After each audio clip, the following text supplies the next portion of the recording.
A fox wounded under the snow. 3 cubs crying on the edge of starving. And a giant dog waking up in the middle of the night. That dawn, the forest would decide if the fox's family survived, or if everything ended there. Winter had fallen hard over the forest. For days, the snow covered everything without pause. The trees stood bare. The wind blew like a knife. The usual sounds of insects and birds had disappeared. In a small cave, barely sheltered from the cold, a fox looked out with worry. Beside him, 3 very young cubs shivered with hunger. They had gone days without enough food. Each whimper was a reminder that time was running out. The mother had died weeks before, caught in a trap. Since then, he had done everything possible to keep his children alive. He wasn't a big or strong fox. But he was patient, quick, and knew how to read the forest. That night, however, the forest offered little. The rabbit trails were weak. The hares hardly moved. The mice hid under the snow. The fox lifted his nose and carefully smelled the air. Among all the scents, one stood out clearly, the nearby farm.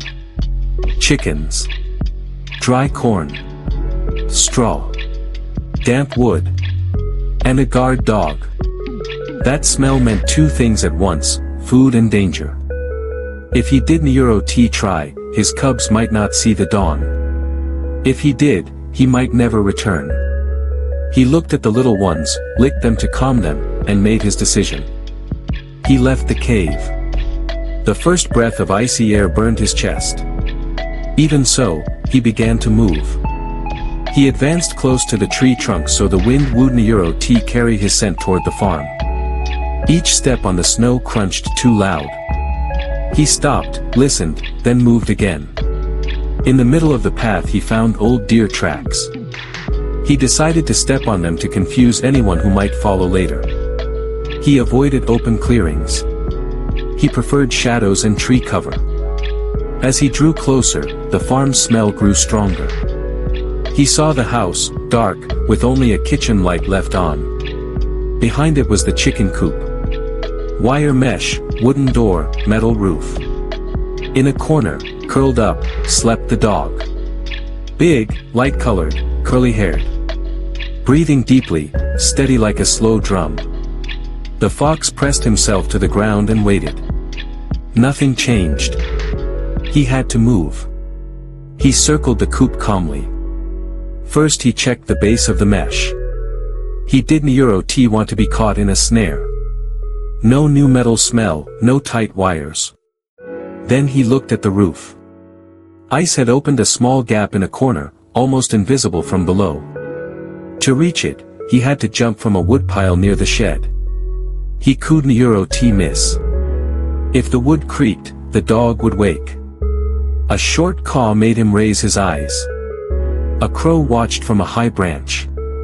Crows are curious. Sometimes they make noise, other times they keep quiet to see what happens. The fox didn't get distracted. He measured the distance, bent his legs, and jumped onto the woodpile. The wood held. He gave a second jump and reached the roof edge.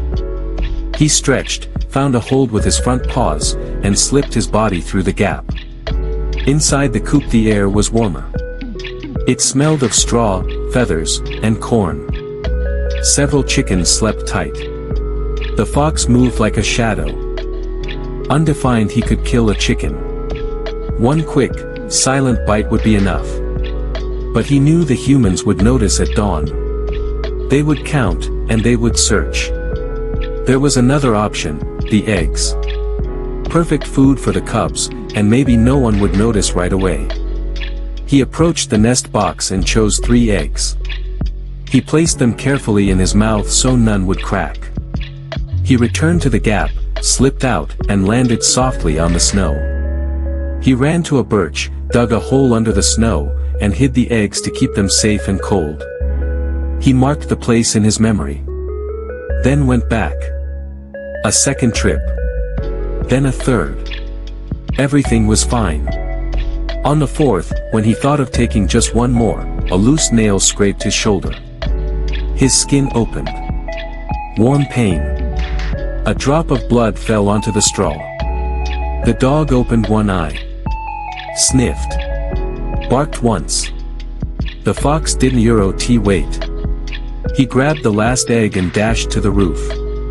The bell hanging by the coop door rang as the wind shook a wire. A house light snapped on. The dog rose and barked loudly. The fox decided not to run straight. He passed near a pile of old cans and brushed one with his tail.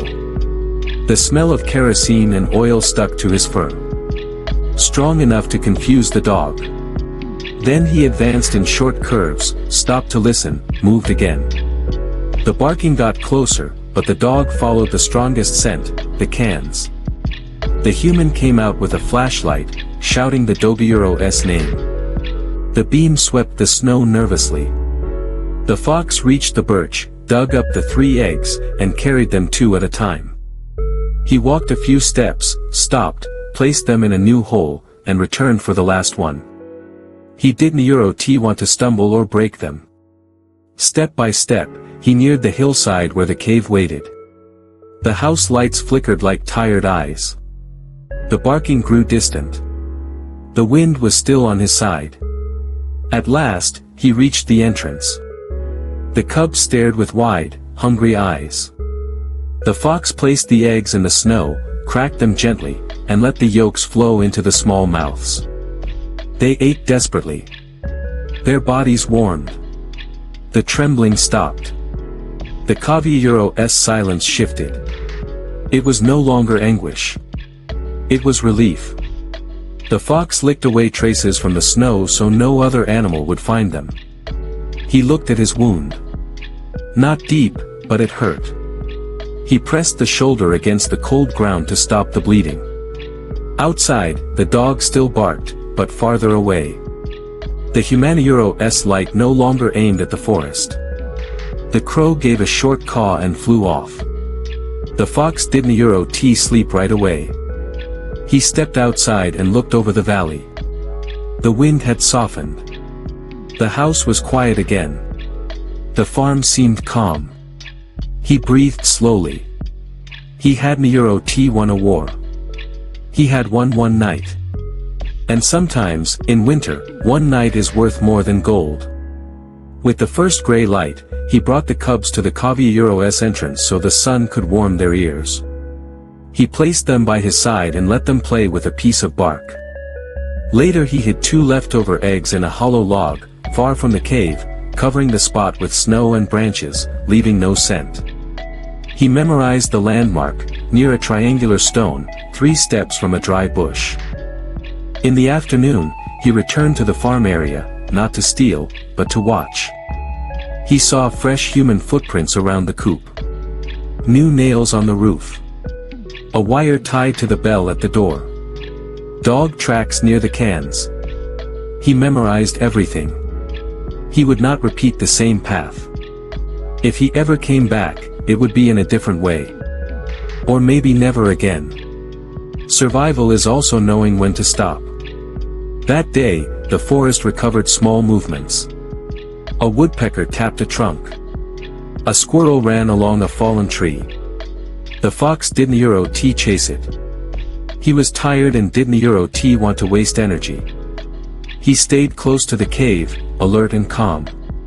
From time to time he watched the cubs. They slept curled, with round bellies. That gave him strength.